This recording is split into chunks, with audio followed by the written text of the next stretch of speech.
Bonjour à tous, bienvenue sur ce nouveau webinaire Grossesse et Travail. Alors on va attendre quelques minutes que tout le monde se connecte.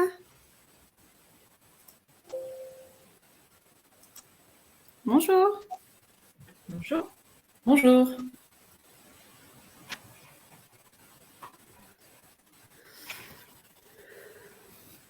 Alors pour info, dans la partie de droite, vous avez un bandeau sur lequel vous pouvez poser des questions tout au long du webinaire qu'on va vous présenter. On ne va pas tarder. Hop.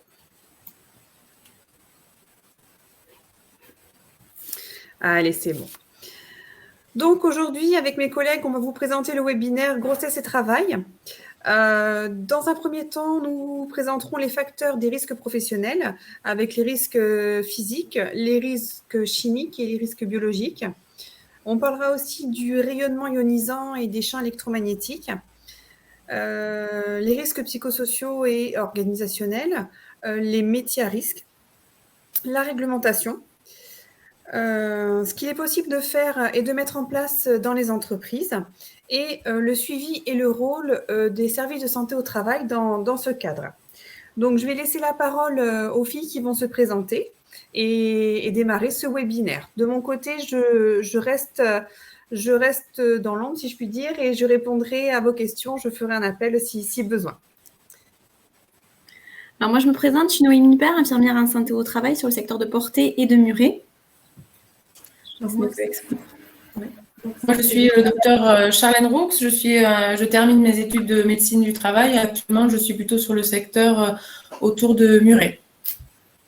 Et moi, Laetitia Luce, infirmière en santé au travail sur le secteur de Muret également et Haute-Rive. Donc c'est moi qui vais prendre le début de ce webinaire. Je vais vous parler des risques physiques pour commencer. Voilà, les facteurs de risque professionnels, et on va commencer par les risques physiques. Alors déjà, pour se mettre dans le contexte, en fonction de l'âge de la grossesse et de l'état de santé de la mère, la perception de la pénibilité du travail ressentie par la salariée doit être prise en compte. C'est-à-dire sur des postes égaux avec des contraintes égales, on va prendre en compte, évaluer la grossesse, l'âge de la grossesse et le ressenti aussi de la pénibilité pour la mère. Voilà, ça sera le point focal pour toutes les décisions d'aménagement au poste ou du retrait au poste par le médecin du travail. Voilà. Donc ça, c'était important de le positionner. On va parler des risques physiques, effectivement, qu'on peut retrouver sur les différents secteurs d'activité. Donc déjà, il y a la manutention de charges lourdes. Donc c'est tout ce qui est travail physique exigeant. Ça peut être les stations debout aussi prolongées. Alors les conséquences potentielles. On parlera toujours de conséquences potentielles. C'est pas parce que vous avez un travail où il y a de la manutention et des charges lourdes où il va y avoir des conséquences pour la maman ou pour le fœtus. Mais voilà, c'est des conséquences potentielles à prendre en charge en termes de prévention. Donc, c'est la possibilité de prématurité et d'hypotrophie, de l'hypertension aussi pour la maman, d'après-éclampsie possible, hein, c'est une pathologie grave au niveau de la grossesse, et des avortements qui peuvent être favorisés. Ça, c'est sur la manutention. On parle aussi de l'exposition aux vibrations aussi, hein, sur des postes où on peut être exposé. Là, les risques sont accrus d'accouchement prématuré. Voilà. L'exposition au bruit professionnel aussi. Ça peut avoir une conséquence, ça peut avoir une atteinte de l'audition à partir de la 25 semaines de grossesse lors de l'exposition au bruit de basse fréquence. Et il y a un risque d'hypotrophie qui est accru. Voilà, donc là aussi, il y a des choses à mettre en place. Voilà, les températures aussi inférieures à 0 degré, hein, donc à prendre en charge sur il peut y avoir des risques de contraction, il peut y avoir des risques aussi par rapport à ça, donc ça c'est des choses qui doivent être prises en compte pour la prévention. Le milieu hyperbare aussi, c'est un milieu normalement où il y a des réglementations particulières pour les femmes enceintes. Le cumul de contraintes physiques, ce qu'on regarde souvent, on ne regarde pas qu'un risque sur un poste, on regarde le cumul de ces risques et on évalue effectivement le risque pour la femme enceinte dans l'entreprise, dans les conditions, et ce que je vous ai dit, les conditions aussi dans lesquelles se déroule la grossesse et le terme de la grossesse. Voilà, donc on sait que plus il y a de risques et plus il y a de contraintes, effectivement, plus l'atteinte va être... Le risque de prématurité et d'hypotrophie va être important. Voilà. Allez, on va continuer. Je ne sais pas si vous voyez toujours le support. Voilà, parfait. Alors, on va continuer sur les risques biologiques. Excusez-moi. Hop. Alors, là, je vous parle des risques chimiques, pardon. Certaines substances peuvent être toxiques pour la reproduction et pour le fœtus, donc il est important de pouvoir les identifier. Donc, par exemple, il y a le plomb, donc les conséquences potentielles, on les connaît, c'est la malformation suite à une exposition in utero, donc quand la maman est enceinte, tout ce qui est avortement, prématurité et retard du développement intellectuel. Donc ça, c'est vrai que c'est important quand une femme enceinte est en poste, même sur des grossesses très précoces, il faut vraiment identifier si elles sont soumises à ces risques-là. Il y a le monoxyde de carbone aussi, donc il peut y avoir des fausses couches, retard psychomoteur, de l'épilepsie, des anomalies cérébrales chez l'enfant. Tout ce qui est méthylmercure, donc conséquences potentielles, c'est pareil, malformation. Il peut y avoir aussi des troubles neurologiques chez la mère, cette fois-ci, et chez l'enfant a posteriori, en cas d'ingestion, cette fois-ci. Dans les cosmétiques, la difficulté, c'est qu'il n'y a pas forcément de fiche de données sécurité. Donc là, dans ce cadre-là, il faut vraiment penser au principe de prévention pour justement essayer de protéger un maximum déjà la maman et aussi le bébé à venir, le fœtus, en termes de prévention. Et après, tout ce qui est phytosanitaire, ça aussi, c'est important. On peut le retrouver dans plein de métiers au niveau, par exemple, des paysagistes, des choses comme ça. Donc ça aussi, c'est des risques à prendre en compte. Et aujourd'hui, on parle aussi de tout ce qui est perturbateur endocrinien qu'on peut trouver dans certains produits. On a entendu beaucoup parler du bisphénol, des phtalates.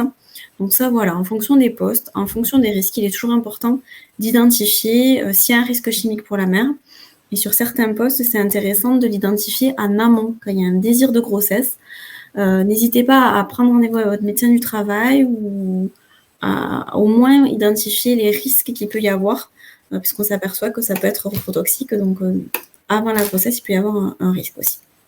Voilà, par rapport au risque chimique. On va passer sur la slide suivante. Donc, savoir lire une étiquette ou rechercher sur une FDS. Alors, une FDS, je détaille ce que c'est une fiche de données sécurité. Tous les produits qui sont sur le marché, donc à part les produits cosmétiques pour lesquels, comme je vous ai dit, c'est un peu particulier, tous les produits chimiques que l'on retrouve sur le marché ont une fiche de données sécurité où il y a des indications, effectivement, pour se protéger un petit peu de la dangerosité du produit, et qu'est-ce qu'il faut mettre en place comme moyen de protection pour se protéger du produit et de sa dangerosité. Donc, ce qui est important quand vous utilisez un produit, déjà, c'est de toujours identifier le pictogramme. Donc là, le H360, ça peut nuire à la fertilité ou au fœtus, et le H361, c'est susceptible de nuire à la fertilité aussi et au fœtus. Donc voilà, c'est une mention de danger. Donc vraiment, quand vous avez ce pictogramme, soyez alertés et regardez. Après, là, on parle de la grossesse et du travail, mais c'est toujours intéressant quand on est en contact avec des produits. Là, j'ouvre un petit peu plus largement sur d'autres choses, mais de toujours regarder les pictogrammes et les fiches de données sécurité.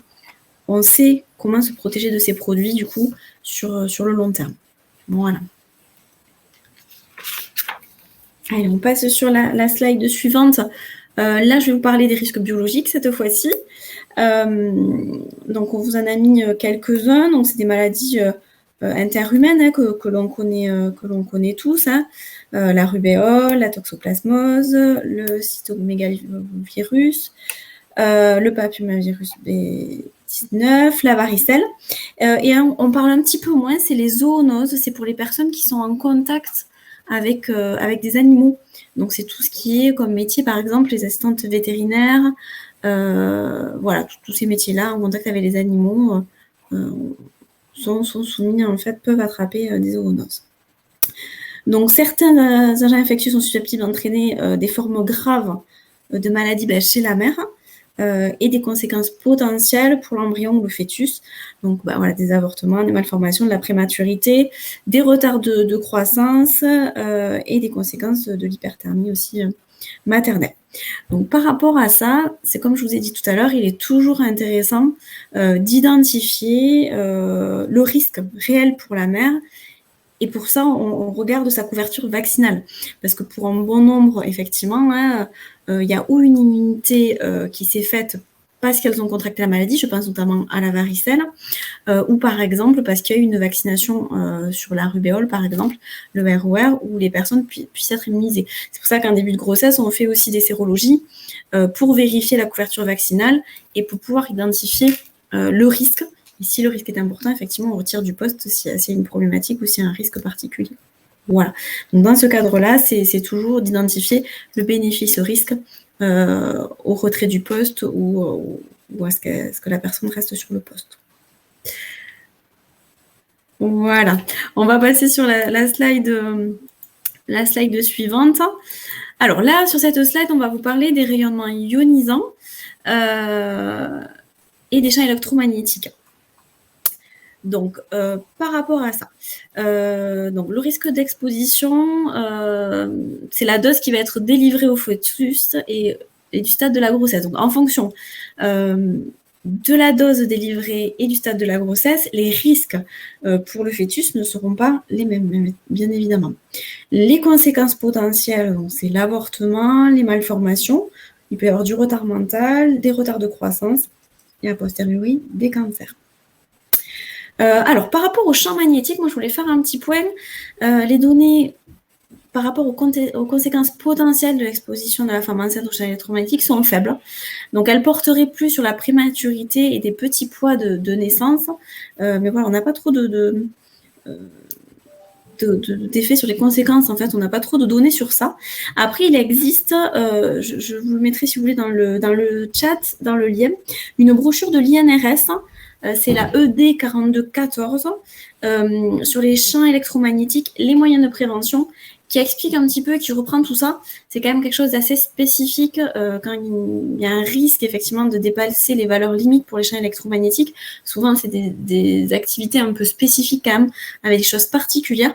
Donc, je vous invite, si c'est le cas dans vos entreprises, de vous référer à cette norme, même pour juste curiosité. Voilà, mais c'est des cas un petit peu particuliers. Les rayonnements ionisants, quant à eux, effectivement, sont un peu plus cadrés. Il y a des valeurs limites, des choses particulières par rapport à ça. Et c'est ma collègue qui va vous expliquer juste après sur la slide suivante, si elle arrive à se reconnecter. Ça y est, je crois qu'elle arrive. Ah, ça y est, juste attendre. Voilà, le timing est parfait. Concernant donc les risques ionisants, voilà, ils ont des effets sur le fœtus et ça va être surtout des malformations et des risques de cancer après une fois le bébé né, enfin, à l'âge adulte. Du coup, par principe de précaution, le Code du travail considère l'enfant à naître comme une personne du public et pas un travailleur salarié, et donc et impose en fait un niveau d'exposition égal à des personnes du public, c'est-à-dire 1 millisievert. Donc ça c'est le millisievert, c'est donc la nomenclature pour les rayonnements ionisants. Donc pas plus d'1 millisievert sur 12 mois. Donc, par exemple, vous avez au milieu, là, l'image du centre, c'est l'exemple d'un centre de radiographie. C'est là où on peut rencontrer des personnels exposés dans le cadre de leur activité professionnelle à des rayonnements ionisants. Donc, il y a différentes zones. Les zones rouges, c'est là où l'exposition est la plus forte. Et plus on s'éloigne de la source, plus, donc on va sur le orange, le jaune, le vert, et des zones. Alors les zones publiques, c'est par exemple dans un centre de radiographie, ça va être les patients qui viennent faire une radio ou un scanner. La salle d'attente, là vous voyez, alors, oui, je ne sais pas si on le lit bien, mais c'est une zone qui est en blanche. Et en bas à gauche du plan, là, on a le scanner, en fait, voilà, qui irradie. Et donc, plus on s'éloigne, et on a des zones grises et blanches. Et donc, une femme enceinte, du moment qu'elle a déclaré sa grossesse, il va falloir qu'elle travaille dans des zones blanches, même exposition qu'une personne du public qui viendrait pour faire sa radiographie ou son scanner. Donc, on prend vraiment zéro risque pour l'enfant à naître. On peut passer aux expositions suivantes.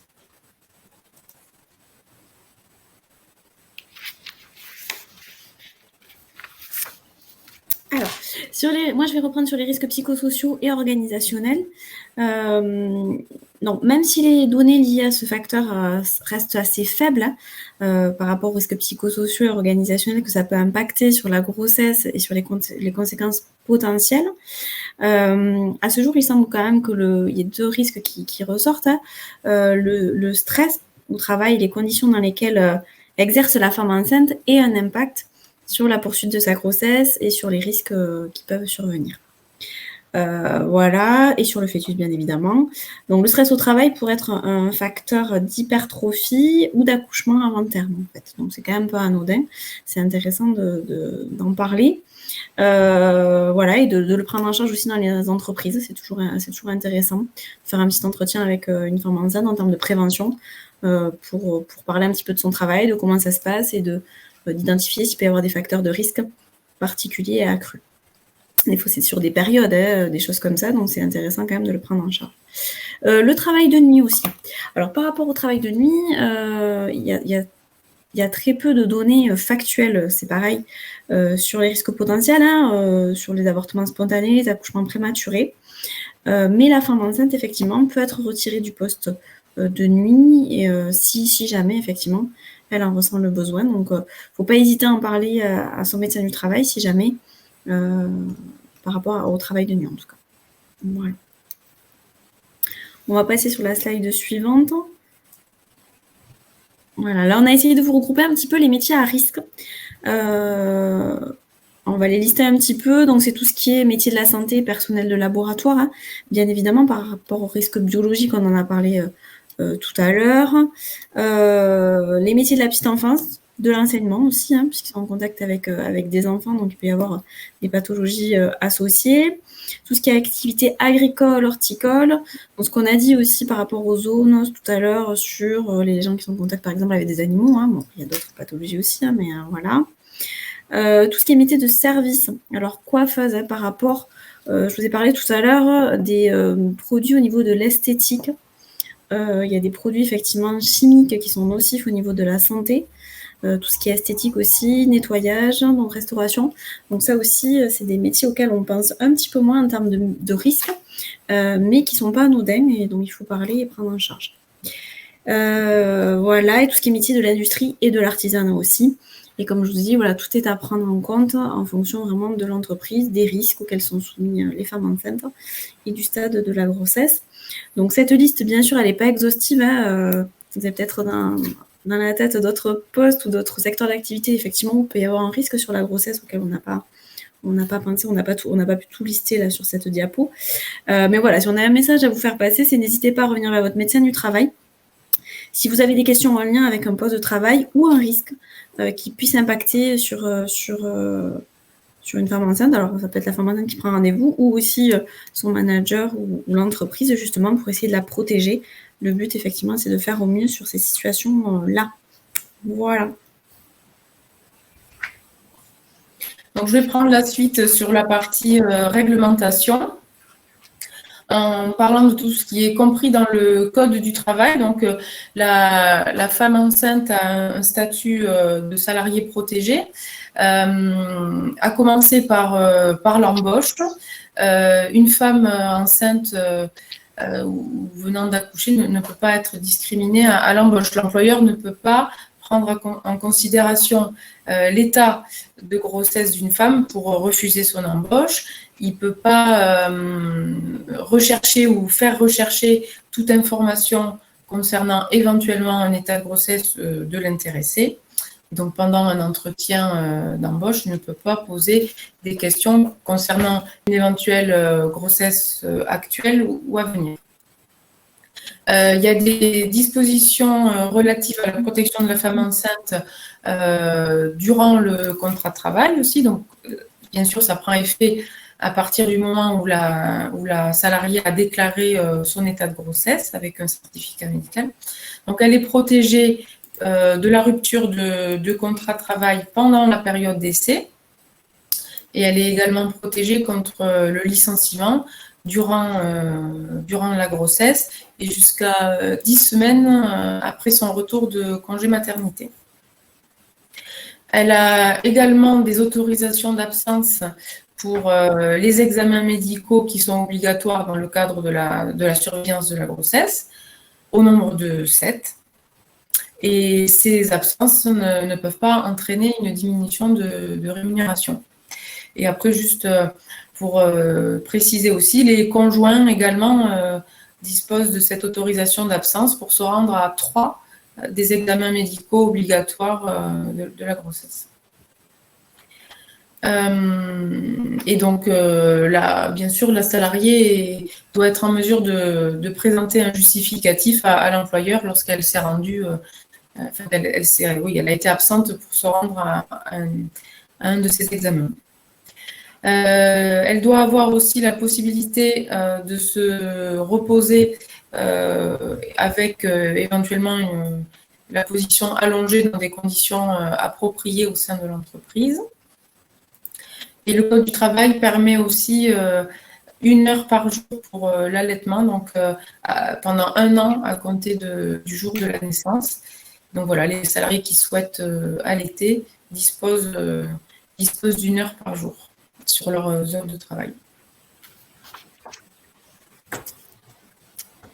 Le Code du travail permet également donc, un suivi adapté en santé au travail pour les femmes enceintes. L'objectif, c'est de suivre la compatibilité du poste et les conditions de travail avec le maintien d'un bon état de santé et un déroulement satisfaisant de la grossesse.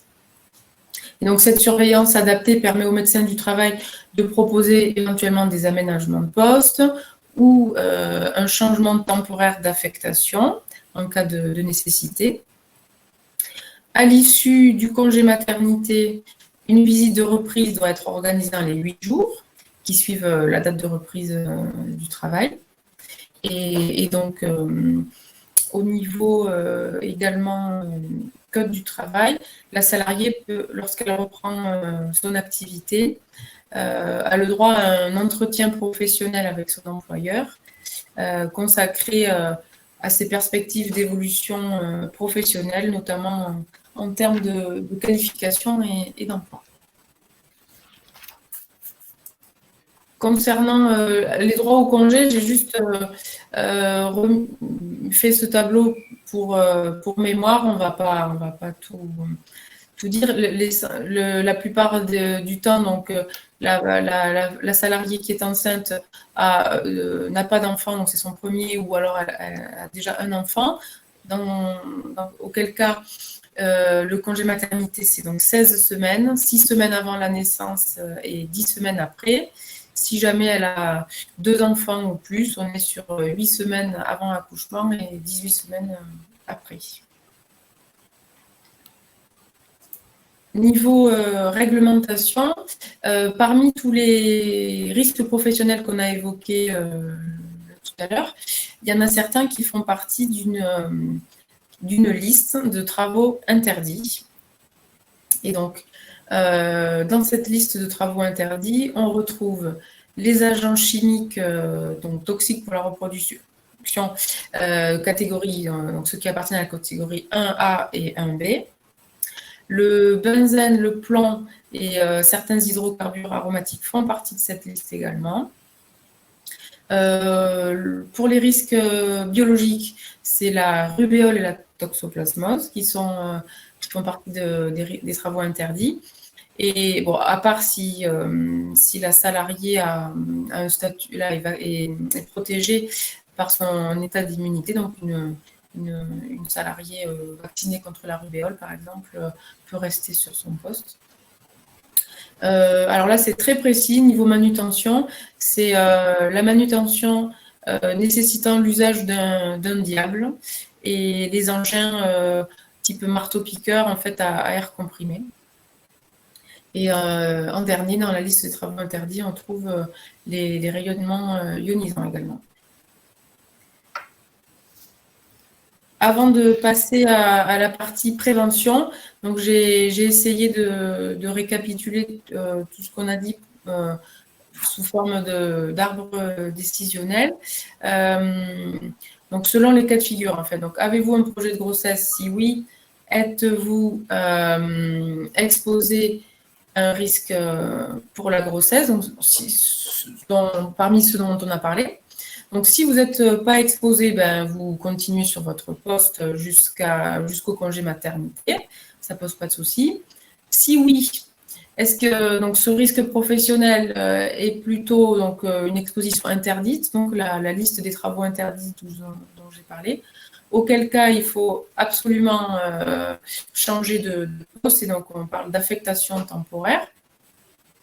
Donc, si elle peut se faire, oui, ben, on continue sur ce nouveau poste jusqu'au congé maternité. Si elle ne peut pas se faire, si l'employeur ne peut pas affecter la salariée sur un autre poste, il faut donc c'est une notification de non-reclassement qu'il fournit à la salariée et au médecin du travail. Et dans ce cas-là, le contrat de travail est suspendu temporairement. La salariée perçoit des allocations journalières de la CPAM avec un complément, des indemnités complémentaires qui sont à la charge de l'employeur.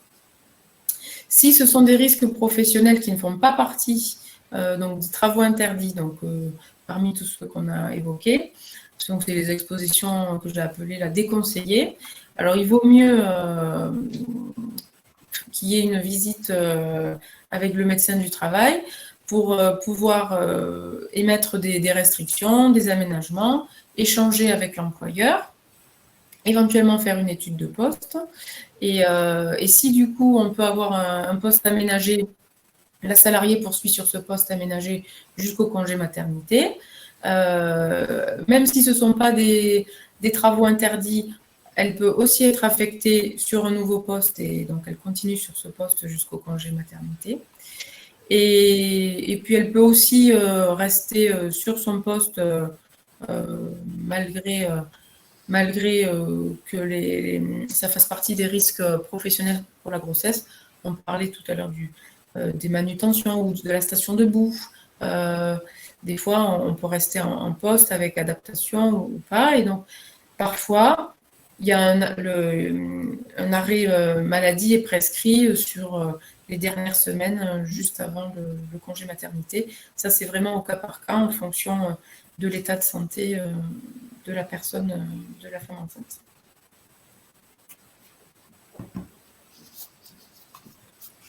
Alors, du coup, je prends le relais sur la dernière partie que mettre en place en entreprise en termes de prévention.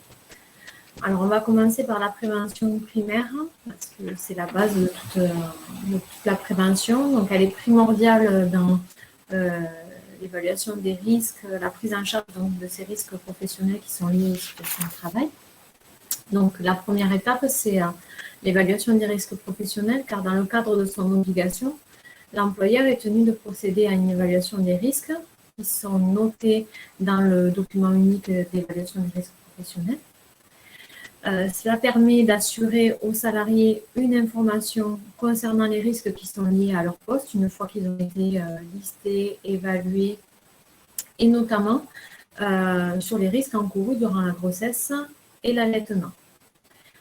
Une fois que l'évaluation des risques a été faite avec l'identification des postes à risque, des tâches à risque, on peut mettre en place des mesures de prévention adéquates. Donc, il est indispensable que les femmes en âge de procréer soient informées par leur employeur et par le médecin du travail. Donc, pourquoi par le médecin du travail? Car la salariée n'est pas tenue de déclarer sa grossesse. Donc, ce qui est important, c'est qu'elle soit aussi informée, qu'elle a la possibilité de prendre rendez-vous avec le médecin du travail pour discuter d'éventuels risques ou questionnements, peut-être des inquiétudes, sans forcément en première intention passer par son employeur. Mais dans certaines entreprises, il est aussi important de sensibiliser les femmes en âge de procréer des risques peut-être auxquels elles seront exposées, d'où l'intérêt de la déclaration précoce de l'employeur pour permettre ensuite de proposer des aménagements de poste ou des mesures de prévention. Donc ça, c'était la prévention primaire. Qu'est-ce qu'on peut mettre en place en termes de prévention également? Donc, c'est tout ce qui est des bonnes pratiques en matière de management, car le soutien collectif apparaît comme facilitant, qui permet de concilier la grossesse et l'activité professionnelle. Quand les collectifs sont peu unis, on voit que la grossesse elle peut être mal vécue comme une injustice et qu'il peut y avoir des difficultés de part et d'autre, donc de la part de la femme enceinte et de la part des collègues aussi qui peuvent avoir l'impression peut-être d'avoir une charge de travail accrue du fait de la grossesse d'une collègue. Donc, il faut envisager peut-être de systématiser ou de protocoliser l'accompagnement des femmes enceintes. Ça permet d'anticiper ces problèmes qui peuvent survenir à ce moment-là. Le collectif contribue dans certains cas à la diminution des risques pris par la femme enceinte. Et beaucoup de femmes enceintes déplorent le fait d'avoir à demander de l'aide. Dans ce cas-là, l'appui managérial se manifeste à la femme enceinte au coup par coup. Donc, ça peut être des soutiens, des propositions d'aménagement de poste à court terme. Mais cela n'est pas toujours suffisant et donc d'où l'important de systématiser des fois cette procédure-là. En ce qui concerne les bonnes pratiques en matière d'aménagement, donc, elles peuvent être, alors ça peut être des aménagements de poste. Donc, les mesures peuvent porter soit sur de l'équipement, de l'aménagement de poste lui-même, de l'organisation de travail. Donc, par exemple, on peut envisager des adaptations des équipements matériels, un aménagement de poste pour limiter les mouvements, les postures difficiles, les déplacements, le port de charge, une limitation ou une suppression des tâches difficiles à remplacer par des tâches plus adaptées. Donc là aussi, on peut retrouver tout ce qui est déplacement, port de charge, sollicitation, contraintes physiques, etc. La mise en place d'une entraide entre collègues ou d'un travail en binôme de façon ponctuelle. Et une régulation de la charge de travail. Donc on redéfinit peut-être les objectifs individuels ou les objectifs collectifs, le besoin pour répartir un petit peu cette charge de travail. Dans un deuxième temps, il peut y avoir des changements temporaires d'affectation. Donc, il s'agit de changer la femme enceinte pendant toute une partie ou une partie de sa grossesse quand elle ne souhaite ou qu'elle ne peut pas rester à son poste. Donc là, comme disait Noémie au départ, c'est vraiment une discussion en fonction du moment de la grossesse et en fonction aussi du vécu de la femme enceinte. Donc, cette décision, elle doit se prendre en discussion entre l'employeur et bien sûr l'intéressé. Là, par contre, le changement temporaire d'affectation en cas de raison médicale doit être fait par le médecin du travail en cas d'exposition à certains risques ou en cas de travail de nuit. Donc là, il faut solliciter une visite avec le médecin du travail. Et pour la troisième partie, l'aménagement des horaires prévus par la convention collective. Donc, il n'y a pas de disposition légale qui oblige l'employeur à aménager ou à réduire les horaires de travail d'une femme enceinte. Par contre, certaines conventions collectives le prévoient. Elles peuvent, par exemple, accorder 1 heure de temps de repos sur la journée. Et en dernière partie, c'est le suivi et le rôle du service de santé au travail.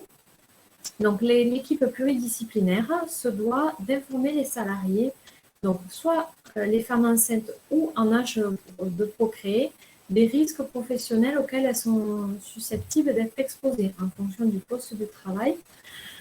Donc, ce qui est fait lors des visites d'embauche et visites périodiques classiques, nous informons sur de probables risques professionnels, les conséquences que cela peut avoir sur la grossesse. Par ailleurs, la salariée peut solliciter une visite. Donc, c'est ce que je disais tout à l'heure auprès du médecin du travail.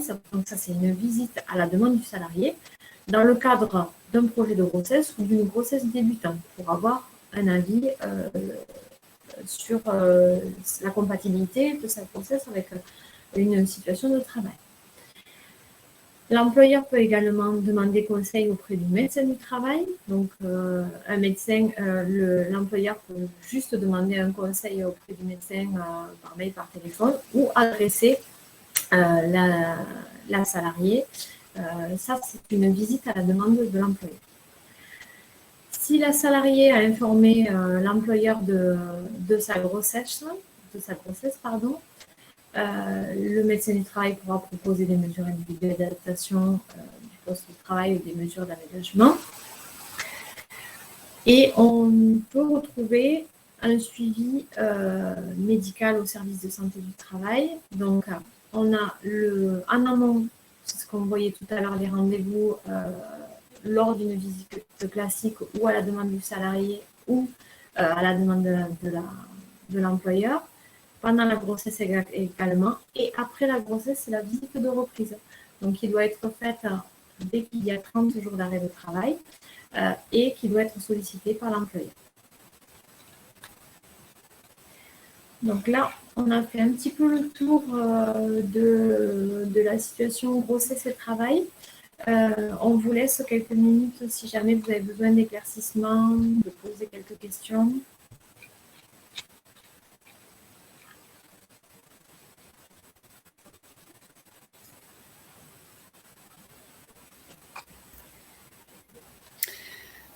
Voilà, de toute façon, cette vidéo sera disponible sur la chaîne YouTube en replay, donc vous pourrez la voir sans souci. Là, je vais terminer le webinaire en le clôturant. N'hésitez pas à nous poser des questions, à continuer à nous poser des questions. Nous pourrons toujours les voir et y répondre ultérieurement. Voilà, j'espère que ce webinaire vous a plu. Je vous laisse donc. Je vous souhaite une très bonne soirée et à bientôt, j'espère. Au revoir. Merci, au revoir. Au revoir.